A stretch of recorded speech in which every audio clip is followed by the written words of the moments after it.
24 years in prison. The crime? Insulting Islam. The means? Humanist activism.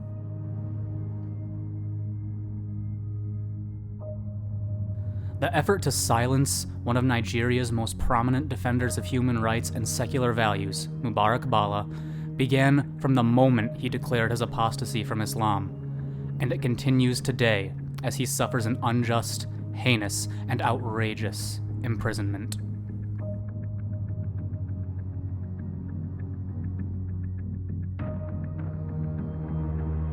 Mubarak Bala was born into a prominent Muslim family in northern Nigeria, and he would grow up initially to become an enthusiastic Islamist activist. Nigeria is roughly separated into a majority Islamic north and a majority Christian south. For Mubarak, traveling outside the north and meeting people of other faiths came as a shock. Through debate and engagement, he became a more liberal Muslim. But seeing the religious roots of conflict in Nigeria gave him new doubts. This path would ultimately lead Mubarak to a secular and eventually wholly atheist worldview. The turning point in declaring his apostasy openly came in 2013, when he saw a video of Islamist extremists beheading a Christian woman online. Silence from this point was no longer an option. For simply expressing more liberal and secular views, Mubarak had already lost friends and attracted ire. But when he came out as atheist, he would attract much more dangerous kinds of attention. To Mubarak's father, his son's atheism was not a genuine change of heart. It was mental illness, and it needed curing.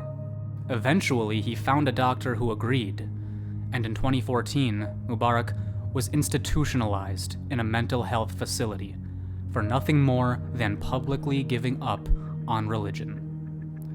This confinement fortunately would not last long. The case drew widespread attention and outcry.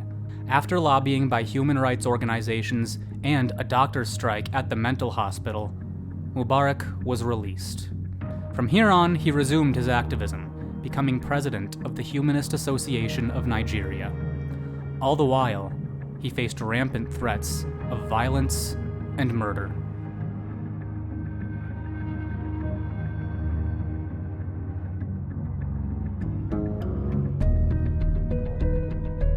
Northern Nigeria is not a hospitable place for anyone who questions Islamic dogma. Doing so is liable to make you a victim of violence, as happened in 2020 to musician Yahya Sharif Aminu, who was accused of blasphemy and had his home burned down, and who is now imprisoned, awaiting appeal for his death sentence. Or take the case of merchant Tale Mairua, accused of blasphemy in 2021, lynched, and his body burned in public as his mother watched, participants proudly posting footage of the horror online. Mubarak knew these dangers, but still became an unsparing critic of Islam and religious dogma, and he wasn't shy about it. It was only a matter of time before this landed him in trouble in the deeply conservative Nigerian north. This was exactly what happened in late April 2020. At the behest of a group of lawyers in his city of Kano, police arrested Mubarak for purportedly inflammatory Facebook posts.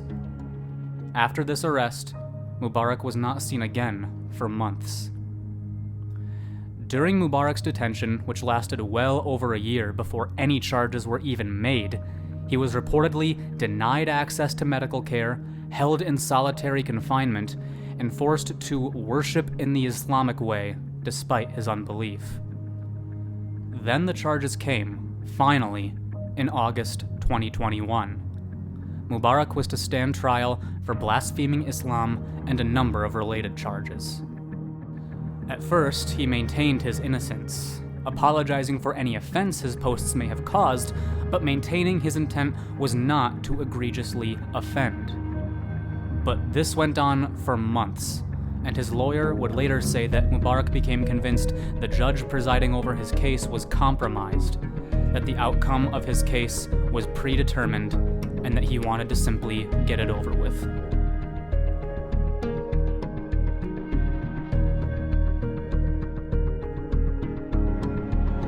So, in April 2022, 2 years after his arrest, Mubarak pled guilty and received a sentence of 24 years in prison.